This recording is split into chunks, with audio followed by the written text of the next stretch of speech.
오늘 우리에게 주신 하나님의 말씀 누가복음 19장의 말씀입니다. 누가복음 19장 1절에서 48절까지 말씀입니다.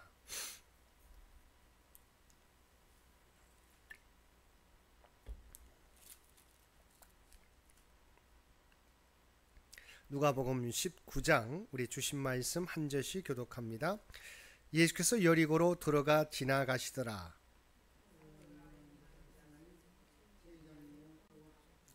그가 예수께서 어떠한 사람인가 하여 보고자 하되 키가 작고 사람이 많아 할 수 없어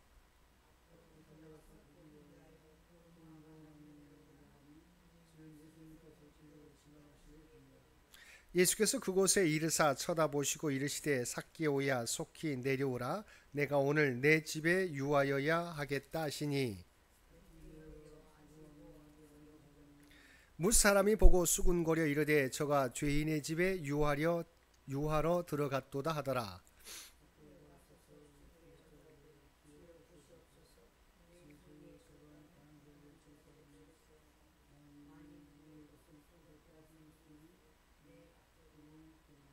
예수께서 이르시되 오늘 구원이 이 집에 이르렀으니 이 사람도 아브라함의 자손이미로다. 그들이 이 말씀을 듣고 있을 때 비유를 더하여 말씀하시니 이는 자기가 예루살렘에 가까이 오셨고 그들은 하나님의 나라가 당장에 나타날 줄로 생각함이더라.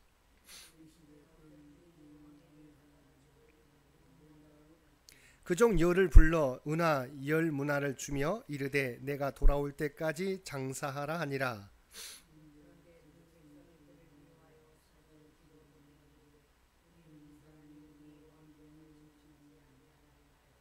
귀인이 왕위를 받아가지고 돌아와서 은하를 준 종들이 각각 어떻게 장사하였는지를 알고자 하여 그들을 부르니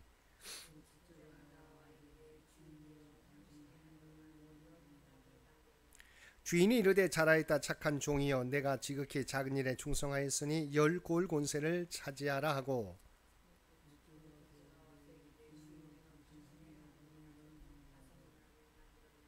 주인이 그에게도 이르되 너도 5골을 차지하라 하고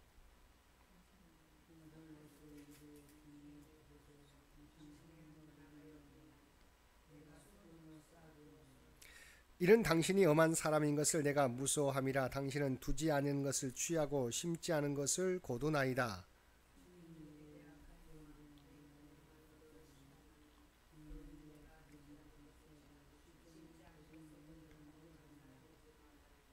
그러면 어찌하여 내 돈을 은행에 맡기지 아니하였느냐? 그리하였으면 내가 와서 그 이자와 함께 그 돈을 찾았으리라 하고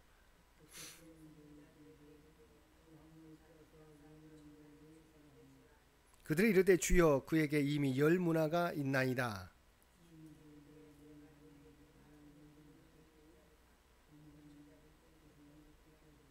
그리고 내가 왕됨을 원하지 아니하던 저 원수들을 이리로 끌어다가 내 앞에서 죽이라 하였느니라. 감람원이라 불리는 산 쪽에 있는 벳바게와 베다니에 가까이 가셨을 때 제자 중 둘을 보내시며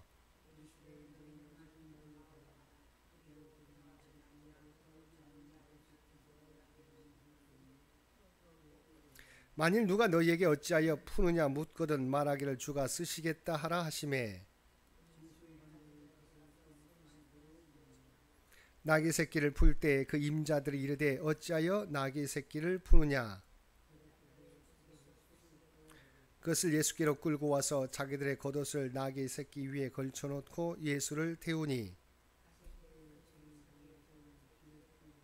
이미 감람산 내리막길에 가까이 오심에 제자의 온 무리가 자기들이 본 바 모든 능한 일로 인하여 기뻐하며 큰 소리로 하나님을 찬양하여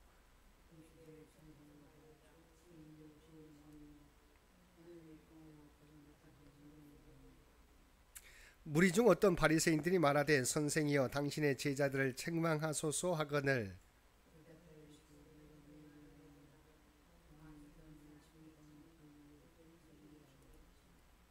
가까이 오사 성을 보시고 우시며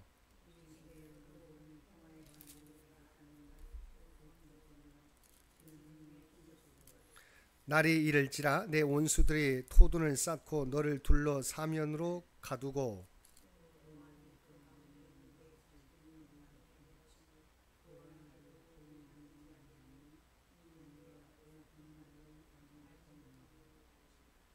성전에 들어가사 장사하는 자들을 내쫓으시며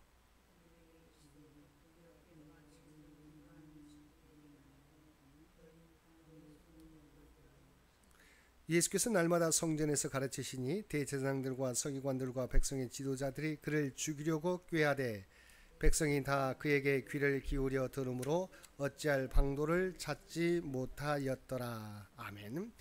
오늘도 말씀과 기도로 금요일 하루를 시작하는 모든 성도들 가운데 하나님의 놀라운 은혜가 언제나 함께하여 주시기를 주님의 이름으로 간절히 축원드립니다. 오늘 살펴볼 말씀은 누가복음 19장의 말씀입니다. 1절에서 10절까지 말씀은 여리고에서 있었던 사건으로 세리장 삭개오의 구원 사건을 보도하고 있습니다. 5절과 6절 상반절에 보면 주님이 세리장 삭개오에게 그의 집에 묵으시겠다고 말씀하신 데 대하여 삭개오가 그 말씀을 듣고 신속하게 주님을 영접한 사실에 대하여 보도하고 있습니다. 주님이 삭개오의 집에 묵으시겠다는 말씀은 삭개오와 교제를 하겠다는 말씀이요 또한 그의 죄를 용서하신다는 의미입니다. 일찍이 스가랴 선지자는 예언하기를 그날에 많은 나라가 여호와께 속하여 내 백성이 될 것이요 나는 내 가운데 머물리라 내가 만군의 여호와께서 나를 내게 보내신 줄 알리라고 했습니다. 이 예언대로 그리스도는 죄인 중에 죄인이라고 할 수 있는 세리장 삭개오의 집에 거하여 그의 죄를 사해 주시려고 한 것입니다. 8절은 삭개오가 주님 앞에서 회개의 결단을 하는 내용입니다. 그는 우선 겸손한 자가 되었습니다. 주님을 자기가 앉았던 자리에 모시고 자기는 서서 주님을 섬겼습니다. 세리장으로서 늘 부하 직원에게 명령만 내리고 백성들 위에 군림하던 그가 종의 자세를 취하고 주님을 섬기는 겸손한 자로 변화된 것입니다.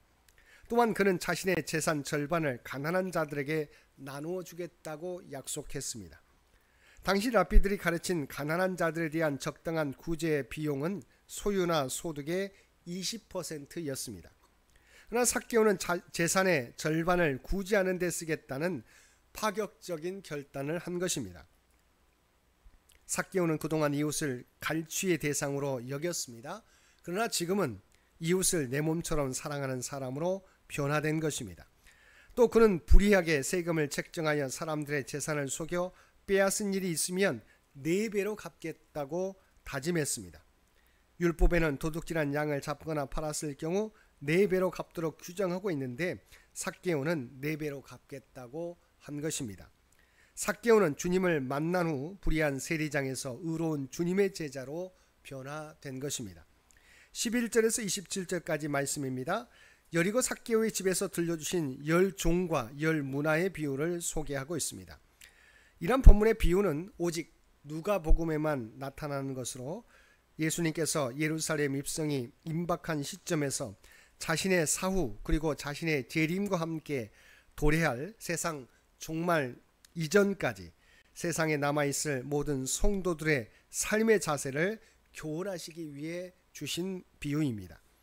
당시 예수님을 쫓던 무리들이나 제자들조차 메시아는 정치적 왕으로서 예루살렘에 하나님 나라를 세운다고 생각했습니다. 그래야 사람들은 이제 예수님께서 예루살렘에 가까이 오시게 되자 하나님의 나라가 금방 임할 것으로 기대하였습니다. 그러나 하나님의 나라는 주님과 함께 시작되었지만 그 최종적인 실현은 예수님께서 구속사역을 완수하시고 부활승천하셨다가 다시 재림하심으로 이루어질 것입니다. 그래서 예수님께서는 본 비유를 통해서 제자들과 자신을 따르는 무리들의 오해를 시정하고 자신의 승천과 재림 사이에 구속사적 중간계에 있는 성도들이 지녀야 될 합당한 자세 등을 교훈해 주신 것입니다. 마태도 이와 비슷한 달란트 비유를 기록하고 있는데 둘 다 종말에 하나님의 나라를 기다리는 성도의 자세에 관하여 말해주고 있다는 점에서 공통점이 있습니다. 그러나 그 내용에 있어서는 약간의 차이점을 보입니다. 의도에 있어서도 달란트 비유는 하나님께서 맡기신 사명에 대한 충성을 강조한 것이라면, 열무나 비유는 하나님의 나라가 당장에 나타날 줄로 생각하고 있는 것을 시정하고 그 최종 완성을 기다리며 주어진 기회를 선용할 것을 강조한다는 차이점이 있습니다. 28절에서 44절까지 말씀에서는 성고난주간의 가운데 첫째 날인 일요일에 있었던 예루살렘 입성과 예루살렘을 향한 애가를 보도하고 있습니다. 여기서 예루살렘 승리의 입성 사건은 마태복음 21장과 마가복음 11장의 병행을 이루고 있습니다. 한편 예루살렘 입성 때 있었던 예루살렘을 향한 애가는 누가복음에만 나타나는 기사로 1차적으로는 주를 배척하고 십자가에 못 박아 죽일 예루살렘에 대한 멸망 예고이고, 궁극적으로는 주의 복음을 거부하는 모든 불신자들에 대한 심판의 선포입니다. 이 예언은 AD 70년 로마에 의한 예루살렘 멸망으로 1차 성취되었으며 장차 하나님의 최후 심판으로 최종 성취될 것입니다. 구체적으로 29절에서 34절까지 말씀에서는 주님께서 예루살렘 입성을 위해 미리 나귀를 예배해 두셨음을 보여주는 내용입니다. 주님이 평화의 왕으로서 예루살렘에 입성하기 위해서는 어린 나귀가 필요했습니다. 고대 세계에서 왕이 행차할 때에는 말이나 나귀를 타고 행차하였습니다. 특별히 왕은 전쟁에서 승리하고 돌아올 때 말을 타고 위험 있게 입성하였습니다. 그러나 평상시는 노새나 나귀를 타고 행차했는데, 이는 백성들에게 자신이 평화를 주는 존재임을 알리고자 함이었습니다. 그래서 성경도 그리스도께서 평화의 왕으로 나귀를 타고 입성하실 것임을 예언했습니다. 시온에 따라 크게 기뻐할지어다, 예루살렘에 따라 즐거이 부를지어다. 보라, 내 왕이 내게 임하시나니 그는 공의로우시며 구원을 베푸시며 겸손하여서 나귀를 타시나니 나귀의 작은 것 곧 나귀 새끼니라고 스가랴 선지자는 9장 9절에서 말씀하고 있습니다. 예수님께서는 그 예언대로 행하신 것입니다. 41절에서 44절은 주님이 예루살렘을 보시고 슬퍼하시며 탄식하시는 내용입니다. 성경에서 주님이 우신 일은 이 일을 포함하여 3번 나오게 됩니다. 첫 번째는 나사로가 죽었을 때고, 두 번째는 겟세마네 동산에서 기도하실 때 우셨습니다. 나사로의 죽음과 자신의 십자가 죽음 앞에서 우신 것은 주님이 인성을 지신 인자로서 우신 것이었습니다. 즉 자기 죽음에 대한 두려움과 특별히 사랑하시던 나사로의 죽음 때문에 우셨던 것입니다. 그러나 본문에서 우신 것은 하나님으로서 우신 것임을 우리는 알아야 합니다. 그렇다면 주님께서 우신 구체적인 이유는 무엇입니까? 먼저 주님은 예루살렘의 타락 때문에 우셨습니다. 예루살렘은 하나님께서 수천 년 전부터 택하신 선민 이스라엘 공동체의 중심이었습니다. 그곳에서 다윗과 솔로몬이 하나님의 왕국을 부흥시켰고, 성전을 통해 하나님은 선민들에게 영광을 얻으셨습니다. 그런 예루살렘이 유대 종교 지도자들의 타락으로 강도의 소굴로 더럽혀졌으니 주님은 의분의 눈물을 흘리신 것입니다. 다음으로 주님은 메시아이신 자신을 몰라보고 십자가의 죽음에 내몰 유대인들의 무지를 슬퍼하신 것이었습니다. 또한 주님은 예루살렘 성에 닥칠 장래의 비극 때문에 우셨습니다. 주님은 장차 대적들이 예루살렘을 포위하고 유대인들을 살육할 것을 예고하셨습니다. 이 예고대로 앞에서 말씀드린 것처럼 AD 70년경 유대인들이 로마의 반란 전쟁을 일으켰습니다.